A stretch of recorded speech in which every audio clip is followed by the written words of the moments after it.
avoidance shows up in overworking. Ding, ding, ding, right? Avoidance shows up in over caring for other people. Hello, friends and therapists, right? Avoidance shows up in binge eating, sometimes connected to eating disorders. It shows up in shopping. It shows up in substance abuse and alcohol use in so many ways, in gaming or technology addiction. Like there's so many ways we can avoid. And so rather than avoid, can we find enough support to gently approach? What if real lasting transformation happens when we're willing to face our shadows, the messy, uncomfortable parts of ourselves we'd rather not look at? And what if the things we avoid out of fear or shame are actually the treasures that wake us up? I'm Cari Jacobs-Crovetto, executive coach and meditation teacher, and this is Finding Treasures in the Trash. Through raw, unfiltered conversations, I invite you to turn toward what you've disowned and begin integrating it back into the whole beautiful human you were meant to be. Your treasure doesn't always live in the light. Sometimes it's buried in the trash. So, grab your gloves. Let's go dumpster diving. Welcome to Finding Treasures in the Trash. I am so excited to welcome my dear friend, Lisa Danylchuk. Lisa is a psychotherapist. She is a yoga teacher who's taught at some of the most well-regarded and landmark studios in California. She's the founder of the Center for Yoga and Trauma Recovery in Oakland, California. And she is the author of 3 books, including How You Can Heal, and her most recent book, Yoga for Trauma Recovery, published by Routledge. She's a graduate of UCLA and Harvard University. She has been the past president for the International Society for the Study of Trauma and Dissociation and was involved in launching their UN task force dedicated to the same topic. Lisa, welcome to Finding Treasures in the Trash. Thank you, Cari. I'm so happy to be here. So we met over 20 years ago when we were assigned to be roommates at a yoga retreat. And I want to say it was kind of like one of those pivotal moments. It was love at first sight from a friendship standpoint. It really was. I remember that retreat so clearly. It was at Zaca Lake outside of Santa Barbara. I remember the lake. I remember swimming across it. I remember the teacher, Laura, and you and I having conversations with her. And it does not feel like it was 22-ish years ago. It does not feel like that long ago, but it is a memory I treasure as well. And I'm so glad we're still connected. Well, and it was one of that moments. Like I remember walking through the door of our little cabin. Yes. And you were already set up. Of course, you were early. I was late, typical. And I just looked in your eyes and you have this bright, amazing glow. To this day, it's only become brighter. And just thinking, I'm going to know this person for the rest of my life. And here we are. So that yoga retreat was a defining moment for your life. Can you share with listeners what that was about for you? I mean, yoga was defining at my life in that point. I think the retreat was in 2003, if I'm counting correctly. And I had just lost my older brother in 2002. So I was really going through it. And I approached that loss by just diving into it head first. Like some people compartmentalize, some people completely dissociate, everyone does different things. I don't even know that you can fully control what you do, but my response was to just dive in. And yoga was the thing that really, really helped me to connect with myself, to process that loss. And I think there was this really beautiful, you used the word landmark studios earlier. There was this really beautiful community in Santa Monica around that time, around yoga. There was so much enthusiasm around yoga and healing. And yeah, it was really the early days. I mean, we were so lucky to be able to study with this community. I can remember doing classes with Shiva Ray with like 5 people in them. Oh yeah, community classes at Yoga Works with people who then went on to like headline festivals and headline conferences. And Yeah, and even Laura Miles, who taught that retreat, she was so phenomenal, and she didn't quite go into that, like, yoga spotlight in the same way, but she talked about doing yoga with her mom when she was just, like, so young, and she had such a profound spiritual approach and connection, and so being on that retreat with you was an investment in my own healing, right? It was, "Okay, I'm doing these practices while I'm in school at UCLA, while I'm in Santa Monica." I was just about to graduate at that time, but taking a whole weekend, a whole week away whenever I could to just really immerse myself, especially in nature and yoga and this community. And it was such a treat to meet you because we were both already a part of that yoga community. And then we build over time these really deep friendships within it. And there was just such a sense of safety and connection in that. Like, even though it was a really hard time in my life, as we're talking about it, when I think back about it, I just get this warm, fuzzy feeling, like the most beautiful, energetic hug, right? Because, yeah, I was hurting and I was processing a lot, and that was super traumatic the way I lost my brother. And I get to hug you. I get to be your roommate, and I get to do Laura Miles' yoga class at Zaka Lake and just be surrounded by so much love. And there was something that felt really steady now as I think back from where we are in the world now. It felt more like you could trust, you could lean into the community, you could lean into the teachers. The more the traumas come up in communities, the more it's like, "Ooh, I don't know. I don't know about that method. I don't know about that teacher." And there's some really gnarly stuff that's come up, and I'm glad it has. But I do think we had good people directly around us, even if there was, impacts of trauma within the community that we weren't aware of at the time. And there was just this sense of support in that, like, "Ah, I can just lean on Cari. I can just lean Yeah, on we Laura." can drop down on each other at that time. And it was a really special time because yoga was pretty nascent. There were like 2 or 3 studios in Santa Monica, which now God knows how many there are.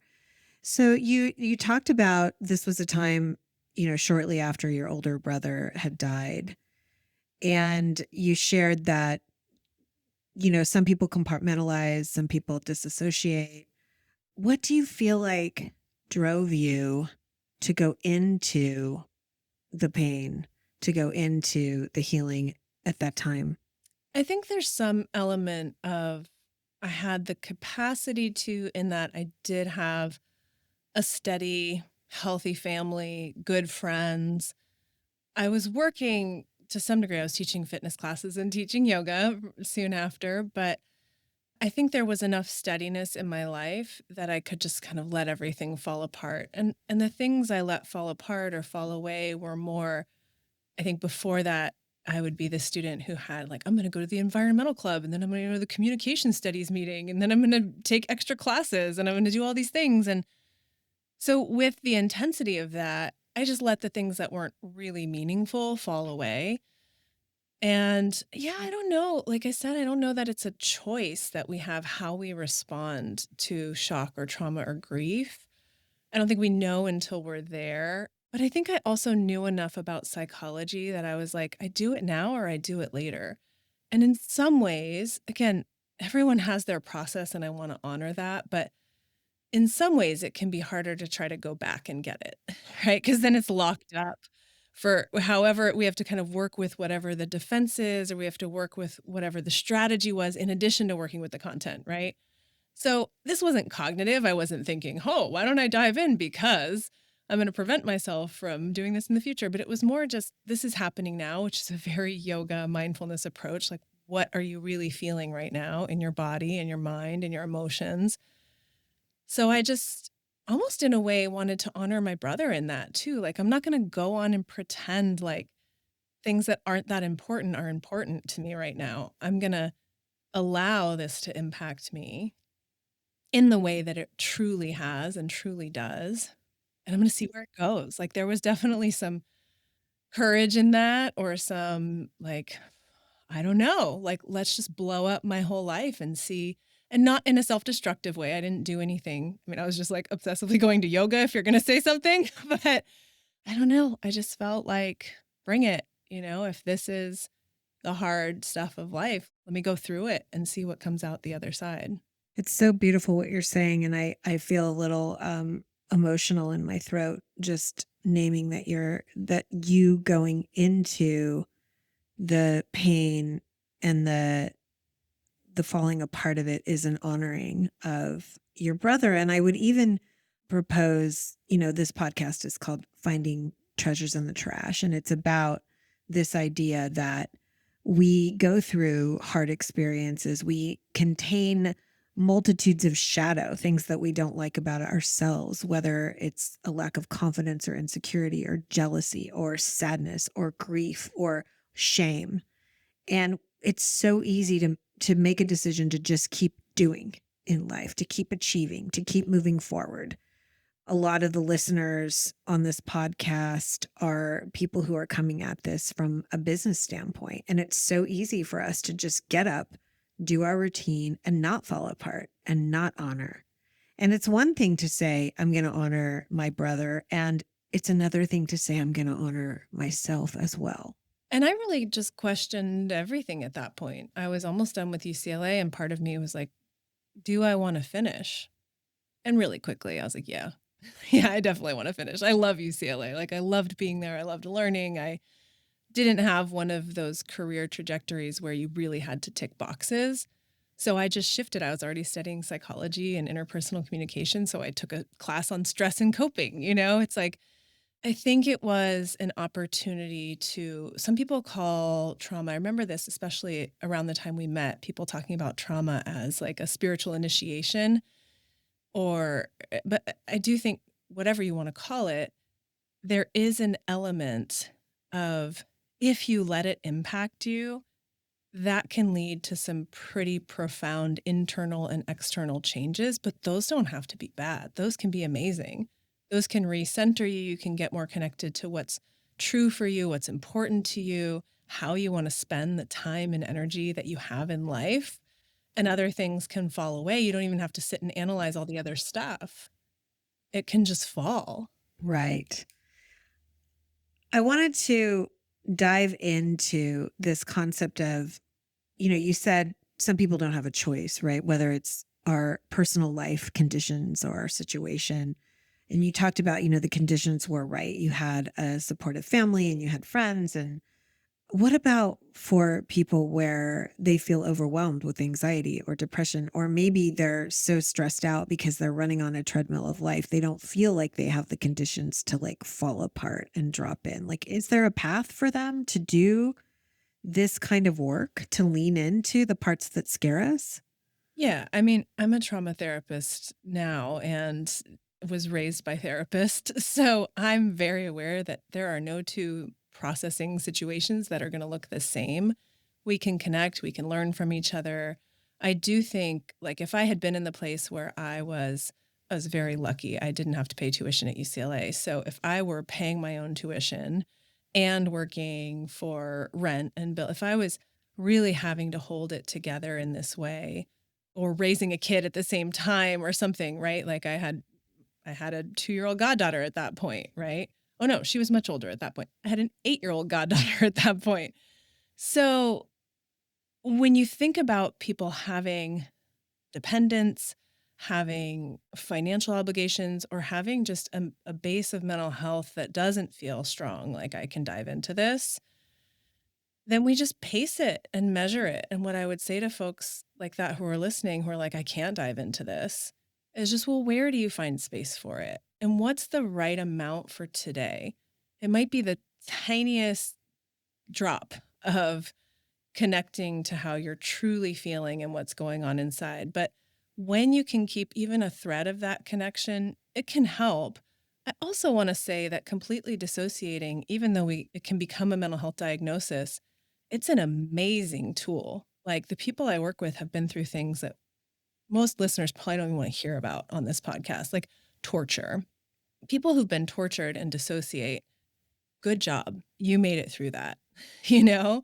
Yeah, it's our body's way of managing ourselves through those impossibly, like, things we could never dream of or think of that might happen to us. And it's our body's way of saying, hey, I'm going to keep you alive. I'm going to get you through this. And so I want to celebrate those ways that we cope. And if anyone's listening is like, oh, I have so much trauma I still have to process, like, most people do, right?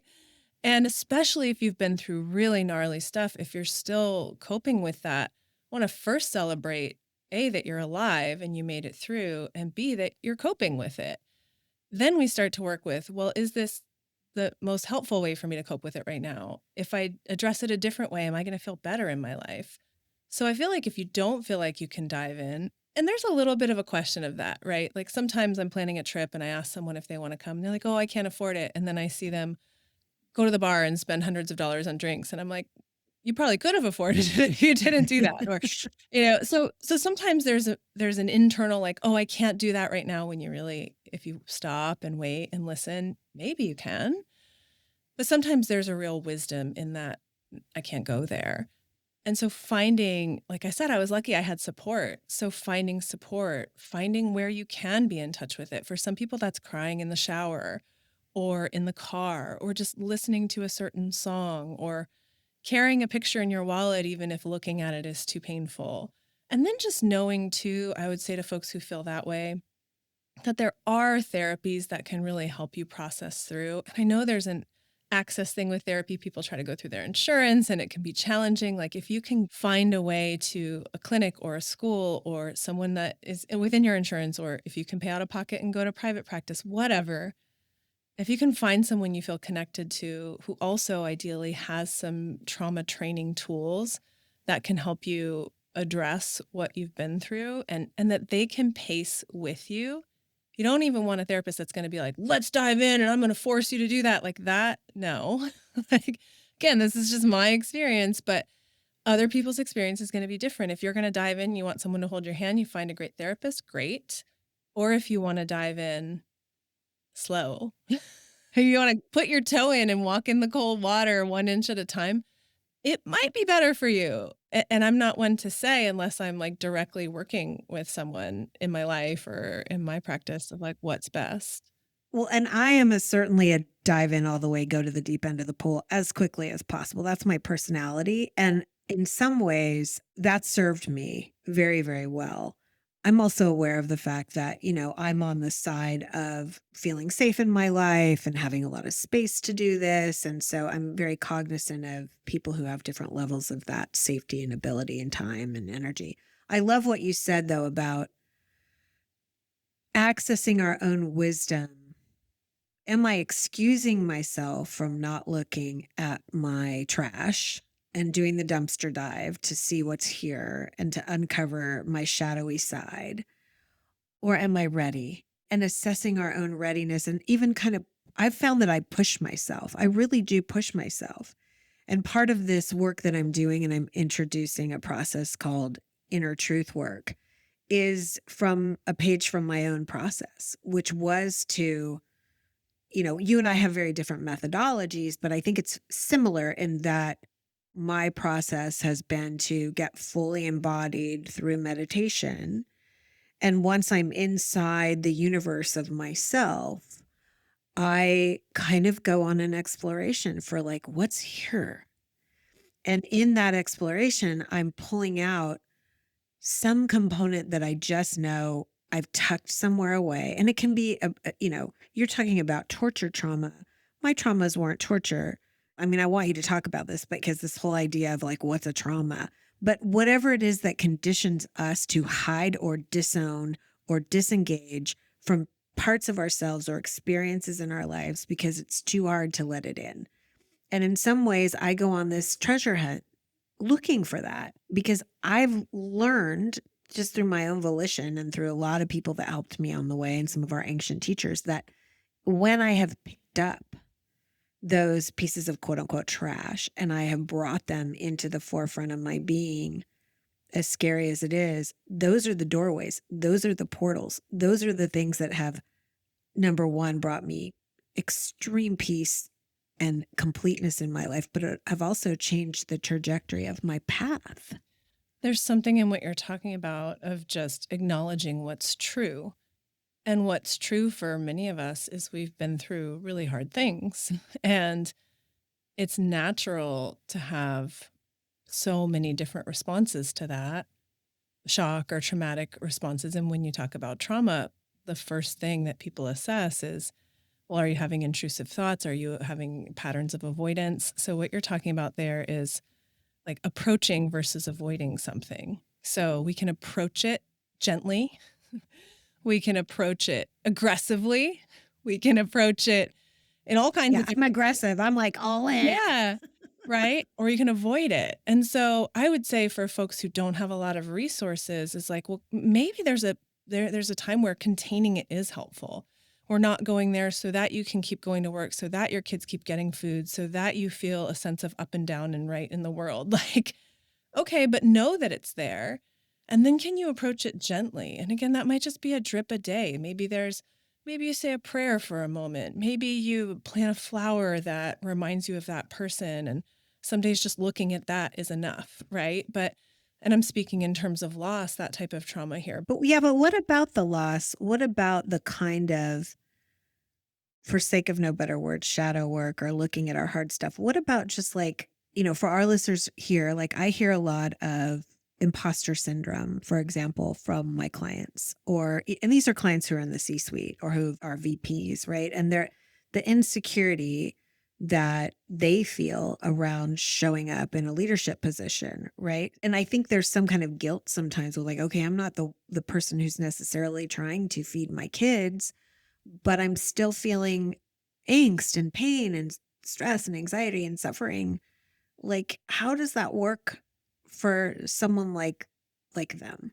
How does what work? How does approaching trauma or Yeah, and even if we were to place trauma with people go through hard things, right? How do people approach what they've gone through that's hard, that's shaped them into ways that feel hard or fearful or anxiety ridden? I think there is a common misconception too with trauma that it happens more to people in certain populations. Like it doesn't discriminate, you know, it's across the board. So whether someone's working at a gas station or working in the C-suite, whether someone grew up wealthy or grew up poor, like that doesn't necessarily, yes, there are risk factors that go with lack of access to things, but in terms of social dynamics, in terms of harm done by other people, you know, I've worked with the whole range and what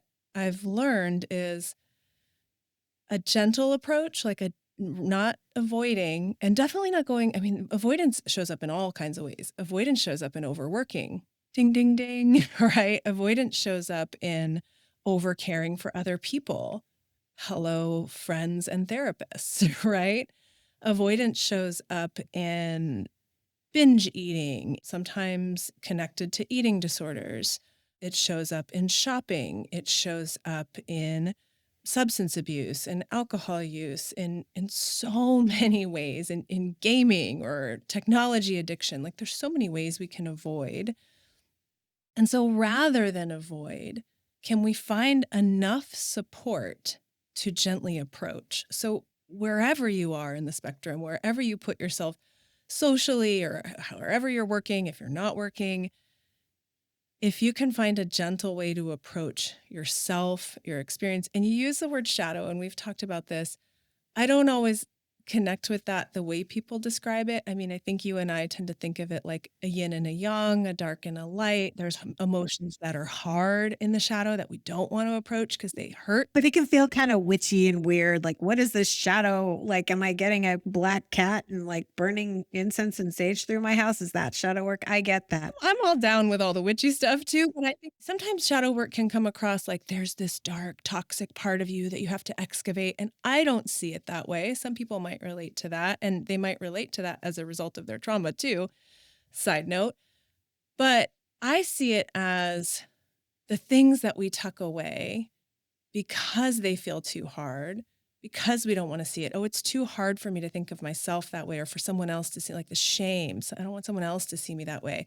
Or I don't want to face that I went through that experience. Someone like me could have lost their brother at 22 and just plowed on and never talked about it and had this big lump of grief. I mean, the first time I felt grief in a relationship, my first relationship that ended, I told my friend for like a year that I felt like I had a golf ball stuck in my heart. No, I think it started like a pork bun. I told her, I told her I feel like Gertie, shout out for listening all those years.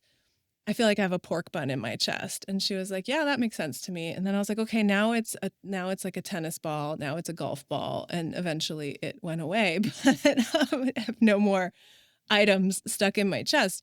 But some of us don't have that process where the pork bun gets smaller, right? Where we address it, where we share it, where we like take it day by day and move through the pain or the stuck energy or whatever it is in terms of our response to that loss or that trauma. So if we can just gently approach, like that would be, if there's one takeaway, if someone's listening and they're like, oh, I've been through so many traumatic things, I've never processed them. I'd be like, what's a really gentle approach that you can manage today? And that approach will probably evolve. The other question I would add to that is, what's a support that's going to help you approach that? Is it letting a friend in on it? Is it finding a good counselor or therapist? Is it going for a walk for 30 minutes, right? Whatever it is, it's going to be different for all of us. And it's probably also going to change over time. But what support will allow you to gently approach, whether we call it the shadow or we call it the trauma, that ball of emotional energy or experience that you might be carrying that doesn't have to mean anything bad or negative about you. Like that's the part of the shadow work that I feel like sometimes we can get stuck in wellness culture of like, beyond just cleansing ourselves, having to be pure or having to get everything done. And then you get to this point and you've had so much growth and then you're like, oh, I had a bad day. It's like, yeah, because you're human, right? Like it's not about this like ultimate end. It's more about the process. Well, and yoga was a doorway for you. Meditation is a doorway for me. Part of what I am kind of formally announcing in this episode of Finding Treasures in the Trash is something called inner truth work, which is a soft, slow way that leans into meditation, specifically highly embodied meditation, in kind of a bite-sized chunk way that people at home can, self-guide around. And for me, this idea of that, like playfully calling it finding treasures in the trash, for me, my 30 years of meditation practice and also working in the corporate world, I think, I was single until I'm almost 60 now. I was single until I was 51. I was working with mostly, a male archetype, whether it was a man or woman, but definitely male archetype environment. And it was painful for me every day. I had my own, if you listen to episode 1, you'll hear about my story in my life, but I had, multiple moments of big trauma. Drug addicted mom who was also borderline personality disorder. I had a father who was like an angeraholic, and we were always surrounded by big, scary men in the Middle Eastern community that I grew up in. And I just didn't feel safe. And I'm still unpacking, the ways in which I don't feel safe. But meditation for me, that it offered a very titrated way for me to close my eyes, go into my internal universe of me, and begin to look around and see what's here. What is there muck? Is there ick? I mean, I jokingly call it that because I do think that it can alchemize into the gold of our lives.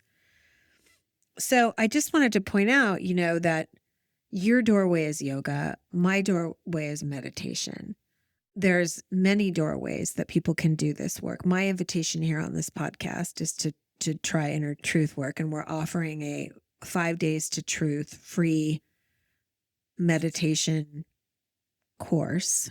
You give me your email and you get the course on YouTube. And it's 5 days of slowly and easily just beginning to open this portal, to open this doorway into what's here for you, what's hiding out, what needs to come forward. So allowing the pain forward and listening to the story may be a portal, right? Like it can maybe even shape you. I mean, I'm hearing your story and I'm wondering if you feel like the work that you did shaped who you are. Yeah, definitely. It's interesting because did it shape who I am? It depends on how you define who I am because I largely feel like myself throughout my life, whether I'm 5 or 15 or 45. Like I have a very solid sense of myself. And it's actually challenging for me to track the ways I've changed sometimes. Like I'll have to read something I wrote a long time ago or hear something or recording, go, oh, I can't believe I said that. I don't think that anymore. Right. To just see how my mind has maybe changed. But I have a very stable sense of self. I would definitely say that experiencing that loss at 22 and diving into processing it and feeling it, which was not fun. Like, yes, I had this warm hug of the yoga community, but I felt a lot of difficult emotions and pain and so much with that, so much grief. I don't think anyone who's been through really intense grief is like, yeah, sign me up for that. That sounds fun. Like, it's hard and takes a lot of energy, I would say, to metabolize. But what happened from that is that I got so curious about, like, well, why was yoga the thing that helped? I've always been interested in health and psychology and how we heal and people, but it was like, well, of all the things, why didn't I dive into I was leading outdoor trips at the time. Why didn't I dive into that community and just go all into being in the outdoors? It's something I still love to this day and get a lot of healing from. And so it took me on this path of unpacking as I continued to learn about trauma and trauma therapy, something I already had actually more knowledge than most people at that point in my life. I started going to trauma conferences when I was an early teenager with my mom because she specialized in dissociative identity disorder, which is also something that a lot of therapists never even get training in. So I understood a lot. But as I continued my professional training, it was like, oh, that's in yoga and that shows up in, that's similar to biofeedback. That's similar to neurofeedback. That's similar to EMDR. Like just noticing these bridges. And also along those same lines, like within probably about the decade after my brother passed and we met, research started coming out more about yoga and heart rate variability and how it impacts you physiologically. And I started learning more about just the biology, and we got so much more information about like functional MRIs, fMRIs. Like we just started getting all this neuroscience, and we're still getting more. Yeah. Particularly even in the meditation space, it was the same trajectory where like the ancients have been doing this for thousands and thousands of years. And now all of a sudden we're learning that like I'm doing a polyvagal course right now and like what the vagus nerve and stimulating the vagus nerve actually does for the entire system and trauma and healing and disease, right? We're just unpacking that all now. It's such an exciting time. And even like the different ways that different parts of our brain can activate, the different ways our nervous system might respond to stress or overwhelm. There's commonalities in that. And then there's also variations of that. But when we start to see, oh, that's why that was healing for me. Oh, so that was the way it transformed me was I got so curious and again just dove in like, well, let me learn more. I assisted Sarah Lazar, who did so much of the early fMRI research on mindfulness, right? And it just kept coming up that yoga and mindfulness practices seemed like a lower risk way to approach avoidance or hard feelings, right? There's a community there. They tend to be gentle practices. They can absolutely be triggering. I think having a trauma informed approach, you and I agree, is definitely the way to go. And it's not going out and binge drinking all night. It's not, falling into unhealthy promiscuity or relationships that are harmful for you Or work, right? Like workaholism, like the people who are listening to this podcast, what Amy Lynn Durham has for Create Magic at Work is like a whole different way of thinking about who we bring in when we think about our work selves. And so, you're so skilled at talking about therapeutic and therapeutic practices or EMDR and FMDR. I'm thinking most people listening don't even know what that is. But what they will know is you said something so key, which is avoidance. And how are we just avoiding ourselves and avoiding parts of ourselves or knowing that we feel shame or knowing that we're feeling jealousy, or knowing that there's a part of ourselves that we're just tucking away because God forbid anybody see it in the corporate boardroom. And the invitation from this podcast and from your work is diving in. This inner work does equal outer impact. And I think when you speak to imposter syndrome, we could do a whole other podcast on that, because like Jacinda Ardern, the former Prime Minister of New Zealand, she says, like, I think imposter syndrome needs a rebrand. I agree. There's a lot to unpack there, but what feels important here is that if you are truly connecting with what's true for you internally, if you're aware of shame, if you're aware of envy, if you're aware of the ways in which you avoid, if you have ways to approach yourself and to feel more whole internally and to feel real in that, to like resolve conflicts that come up quickly internally, even within a conversation, that can actually give you much more power in the workplace. So if you're someone who's sitting there going, oh, I have all this imposter syndrome, and then I have this really difficult job, and then I have all this trauma, it's like, well, actually, if you gently approach with support some of that trauma and you resolve some of those big emotions or conflicting emotions, you learn how to work with yourself and know yourself on a deep level, you're going to be so much more powerful at work because you're not distracted by all of these thoughts that take you out of what would be the more powerful thing, which is to probably make a decision about what's in front of you and also stay connected to the people around you. I'm not in corporate work in an employee sense because I see so much toxicity in many cultures. Now, there's some that are healthy for sure, and there's variability, and health is an evolution. But there's a sense of, when you're a therapist, your job is to show up as your whole self. Your job is to do what I'm talking about and to just be real. And if someone's like, oh, you looked away, what was that about?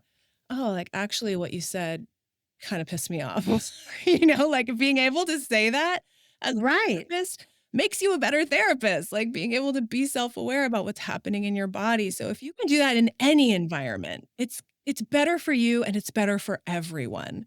So any investment you can do on your internal world to understand yourself, to connect things that feel disparate, to just evolve in a way that feels better inside, that's going to reflect outside. It might also cause some conflict. You might have to then approach some hard decisions in your life, but you're going to be able to build better relationships.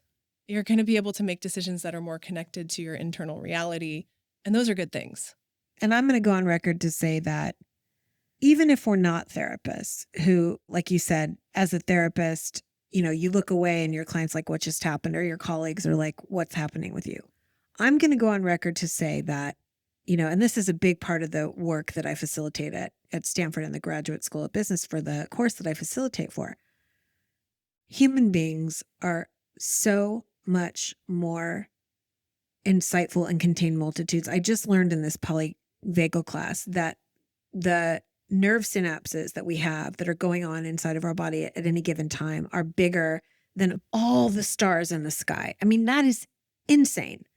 So we think of ourselves as, not picking up a small cue of somebody's eyes shifting or energetic feeling in the room. We don't talk about that in the corporate world, right? But we're feeling it, we're seeing it, we're picking it up in those millions and trillions of synapses that are happening all the time. And so in my own life, I used the corporate environment as the playpen for my own self-healing. It was the place that I did that work because it was the hardest place to do it. And so there's an invitation, right? That it's happening anyway. Like if you think people aren't picking all that stuff up and watching your eye movements, you're probably kidding yourself. And so it pays off, I think, to do the work of going inside, excavating out what's there, looking at the hard stuff, falling apart. You'll feel more connected to yourself and you'll have less to figure out later or process later. Like if you're in a conversation and there's a moment of disconnect and you can go, oh, what just happened there? Oh, sorry, I got distracted. I was looking at the time because I have an appointment. Okay, cool. We'll wrap up soon. I just want to tell you this. Like if you can clear it in the moment, you don't spend mental energy in the middle of the night like, what was that? And are we good? And there's so much in terms of power, I think, in corporate environments, in any workplace. There's so much in terms of relationship, of nonverbal communication, of energy in the room. And I think we do better when we, again, gently approach that. We don't want to attack it like, I saw you do this. What does that mean? Because then everyone's defenses are primed. And you and I both know what happens when we're in a protective or defensive place, less connection. And so honoring that neuroception, as Stephen Porges would call it, that nervous system ability to pick up on cues of safety or danger, and just honoring what's true for you, like really getting interested in what's happening in there, what's real, and can I connect with it rather than la la la la la la la la la, just keep going. And our culture supports that and rewards like just la la la, keep going. But I don't think we're in the best place collectively as a country or nation to like put ourselves up on a pedestal of, wow, we're doing great. So I think we could all use a lot more physiological, emotional, social sense of safety. And part of what brings that is our capacity to know ourselves, to know our responses to trauma, to know our responses to threat and fear, and to work with them rather than against them. Wise words. Okay, Lisa, as a closing, we're going to do a little something called the dumpster dive, and we're diving for trash can cards. And each of these cards has a question. And so I'm going to go into the dumpster right now, and I'm going to pull out a question for you. Is this rapid fire Q&A? Is that what we're doing? I'm going to call it Trash Can Tarot. Okay, awesome. I'm going to call it Trash Can Tarot. We've been friends for so long, Cari. I'm going to trust you and lean into it. Let's go. I know, it's a surprise. They're fun. They're fun questions. Okay, you ready? Ready. Okay. Your question is, let's pretend your inner critic just got a makeover. What's their new job title? Inner celebrant. Ooh. Inner celebrant. They're just in there like, hey, girl, look at that. You look good in those jeans. Snap, snap. Put them on. I'm just like, damn, you just took care of that. You wanted to avoid that, but you got it done. Look at you. The inner celebrant. I love it. Lisa, it is always such a joy to be with you. For people who are looking to find you, to read your books, to learn more. So everything's on my website at howwecanheal.com. I also have a podcast called How We Can Heal, interviewing lots of experts in trauma and across different venues to just talk about how we can heal. I think it's an important conversation to continue. So I'm glad you're doing this, and want to just give a shout out to everyone who's doing any kind of work on themselves or any kind of work to bring healing, whether it's internal or external. I just really deeply believe that it all matters. So come find me at howwecanheal.com. Lots of fun stuff there, including all the podcast. And yeah, love to stay connected. Thanks, Lisa. And thanks to our listeners. Thanks for spending time with me and for having the courage to listen inward. If you'd like to continue the journey, you can find me at bravedirections.com, and there you can sign up for my newsletter and something really exciting. If you're ready to begin exploring your own inner terrain, I've created something called 5 Days to Truth. It's a complimentary 5-day meditation journey that helps you start gently digging into your own trash and discovering what's there waiting for you. So until we meet again, be kind to yourself and trust what's emerging, because inside the muck lives the gold.